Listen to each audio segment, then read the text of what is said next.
اڈبان قمر کیا ڈرتا ہے، پھر دیکھ خدا کیا کرتا ہے، کچھ بیٹے ہاتھ نہیں آئے گا، جو ڈھونڈے گا تو پائے گا، اور کب تک دیر لگائے گا، یہ وقت جائے گا، اڈبان قمر کیا ڈرتا ہے، پھر دیکھ خدا کیا کرتا ہے۔ یہ ایک نظم کا میں نے کچھ حصہ پڑھا جو بچپن میں ہمارے استاد نے اسکول میں ہمیں پڑھایا تھا، اور اتنا ذہن نشین کرا دیا کہ زندگی میں بھائی وقت کی بڑی قدر ہے، اور کچھ کرتے رہا کرو، بیٹھے مت رہا کرو، اٹھو آگے بڑھو۔ اڈبان قمر کیا اڈبان قمر کیا ڈرتا ہے، پھر دیکھ خدا کیا کرتا ہے۔ تو ڈرنے کی ضرورت نہیں ہے، چلو آگے بڑھتے رہو، رکنے کی ضرورت نہیں ہے۔ تو بس وہ زندگی میں ایسے آگے بڑھے کہ ہر چیز پہ ہم نے کہا بھی آگے بڑھتے رہو۔ 10ویں تک تو خیر معاملہ بہت اچھا رہا پڑھنے پڑھانے کا، لیکن جیسی 11ویں 12ویں میں آئے ایسا لگا کسی نے ہمارے پنجوں کو، ہمارے ان پیروں کو کسی نے دبوچ لیا ہے، جکڑ لیا ہے، اور وہ تھی چیز ناکامی۔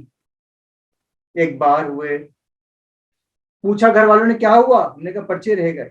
دوسری بار، تیسری بار، چوتھی بار ہم نے کہا گھر میں بس یہ پڑھائی لکھائی ہمارے بس کی بات نہیں، پیسے کمانے لگے، پیسے تو آ رہے نا، میٹرک کے بعد کیا ہے، ماسٹرز کے بعد کمائے کا بھائی، کچھ نہ کچھ تو آ ہی رہا ہے نا۔ 1 سال لگایا، احساس ہوا غلط تھا، فیصلہ، واپس گئے، دوبارہ داخلہ لیا، دوبارہ 11ویں والی بڑی، پاس ہو گئے، یعنی کامیابی حاصل کری۔ 13ویں 14ویں میں آئے، بی اے کا سوچا، 2 سال کا بی اے 4 سال میں پڑ گیا، دل میں ٹھنڈک نہیں آئی، پھر سوچا کہ بی بی اے والے بھی 4 سال میں کرتے ہیں، اگر بی اے بھی ہم نے 4 سال میں کر لیا تو کیا ہوا، دل یہ سوچ کے ٹھنڈا ہو گیا۔ آگے بڑھے، ہم نے کہا بھائی ماسٹرز کرتے ہیں، ایم اے کہلاتا ہے وہ، ہم نے کہا ایم اے اردو کر لیتے زیادہ اچھا، لوگوں نے مشورہ دیا، کر لیا بھائی 2 سال میں کام ہو جائے گا۔ پھر ایم اے، تھوڑا فرق ہے، اے بی سی کا، زیادہ تو نہیں، ایم اے ہمارا 2 کی جگہ 4 سال میں ہو گیا۔ ہم نے کہا کوئی بات نہیں، ایم بی بھی 3-4 سال میں ہوتا ہے، ہم نے ایم اے 4 سال میں کرا تو کیا فرق پڑتا ہے۔ مگر ناکامی نے جتنا جکڑ کے رکھا اتنے ہم ڈھیٹ ثابت ہوئے اور ہم آگے بڑھتے رہے۔ ہم نے کسی بھی چیز کو زیادہ ذہن پہ سوار نہیں کیا۔ ابھی جوانی کی ذرا کروٹ یوں بدلی تھی، اور کچھ یہاں تعلیمی معاملے میں ذرا اٹھا پٹا ہو رہی تھی ہماری، کہ ایک عشق میں ہم گھر گئے۔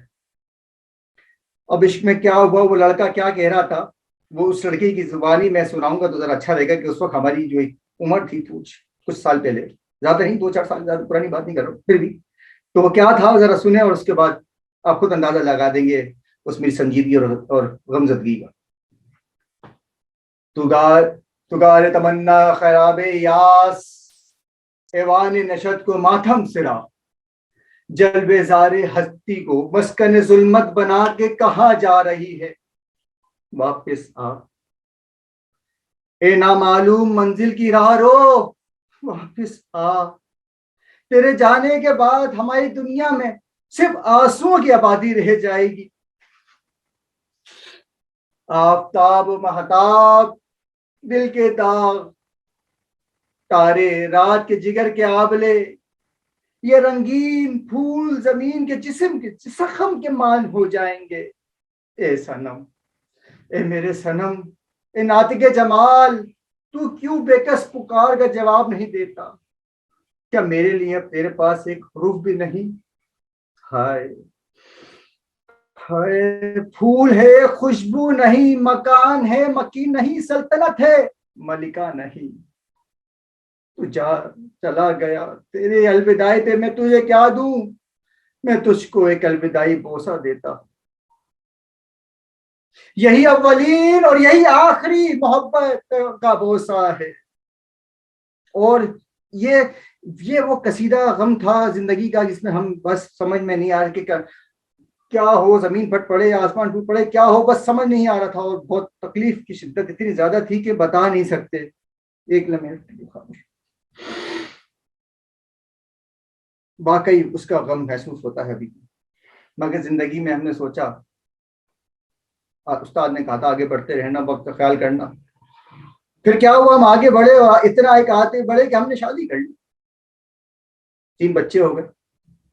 اب ایسا لگتا ہے شادی کے مفتی صاحب نے بولا 4 بھی ہو، میں نے کہا یہ ایک ہی ہے، مگر ہم نے رکے نہیں، ہم آگے بڑھ گئے، وہ کہاں پتہ نہیں، اور ہم یہاں آگے بڑھتے رہے۔ اب پڑھتے پڑھانے کا معاملہ ایسا رہا کہ اس وقت تو اسکول میں تو دل ایسا نہیں لگا میرا پڑھائی میں، لیکن اب کتابیں ٹھنڈول کے ایسا ہو گیا کہ پڑھنے کا دل کہا، بڑے بڑے محقق کو پڑھا، چیزوں کو پڑھا، اور اب ادبی جلسوں میں جانے لگے، منتظمین سے پہلے پہنچنے لگے، کہیں ان سے اکیلے میں ملے، تھوڑی سی دوستی کریں، ان سے ذرا تعلقات بڑھائیں، پرخلوص رہیں، اخلاق دکھائیں۔ کیا پتا آج کی مجلس کا صدر ہمیں مل جائے. مگر خیر یہاں ہم تعلقات بڑھاتے رہے لیکن معاملہ کو جمع نہیں. ایک دفعہ ہم سوچ رہے تھے اپنے دل میں کہ اگر یہ تمہاری عزت افزائی ہے کہ تم صدارت کے قابل کہا, اتنے میں وہاں کسی اور کا نام پکار لیا گیا, وہ موقع بھی گیا ہمارے ہاتھ سے. یہاں تو معاملہ نہیں رکا, معاملہ وہاں ہوا جب ایک صاحب نے ہمیں کہہ دیا ایک مجلس میں, ارے اگر میاں تمہاری عزت افزائی ہے ورنہ تم صدر بننے کے قابل کہاں. ہم خون پی کے رہ گئے. تہیہ کرا, فوراً آگے بڑھے, بھاگتے ہوئے آئے. ہم نے فوراً سوچا کہ اب کیا کرے, تو ہم نے اپنی انجمن بنا دی, انجمن اظہر. یہ کمرہ, یہ میز, یہ کرسی کا انتظام کرا اور ہم نے اپنی صدارت شروع کر دی اور صدر بن گئے. مگر بات یہاں بھی نہیں رکی. جمہوریت تھی, لوگوں کی شمولیت تھی, لوگوں نے ہمیں یہاں سے بٹھانے کی کوشش کی. بولا کہ بھائی نیا صدر ہوگا, تو ہم نے کہا ٹھیک ہے, جمہوریت ہے, سب کا حق ہے, کمرہ ہمارا, میز ہماری, کرسی ہماری, صدارت بننی ہے تو نئی جگہ انتظام کر لو, ہم کہیں اور چلے جائیں گے. مگر خیر یہ سنتے شادی سب کے جھاگ بیٹھ گئے اور ہم اپنی صدر مقرر ہوئے. زندگی کے 3 ادوار میں نے پیش کیے, تعلیم, عشق اور ادب, یا سوشل لائف, یا معاشرتی لائف, کچھ بھی کہہ لیں اس کو, معاشرتی لائف. تکلیفیں سب نے برداشت کری ہیں, سب پہنچ کے زندگی کے میچور ایک مکمل زندگی میں آتے ہیں, ایک مشکل سفر کر کے پاتے ہیں.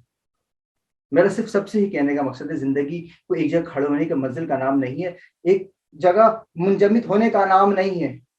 جتنا غم, تکلیفیں ہوں, مشکلات ہوں, آگے بڑھتے رہیے, کیونکہ آپ کے ایک غلط فیصلے سے, آپ کی ایک ذرا سوچ سے آپ کے ساتھ جڑے لوگوں کے لیے بہت تکلیف ہو سکتی ہے. تعلیم چھوڑ دیتا تو آج یہاں کھڑا ہوتا نہیں ہوتا. کیا اگر عشق میں مبتلا ہو جاتا, مجنون بن جاتا, تو کیا اپنے گھر والوں کے معاملے کو لے کے چل سکتا تھا؟ مشکل ہو جاتا. تو زندگی میں میری بات رکھیے, آگے بڑھتے رہیے. یہ شمع محفل آپ کی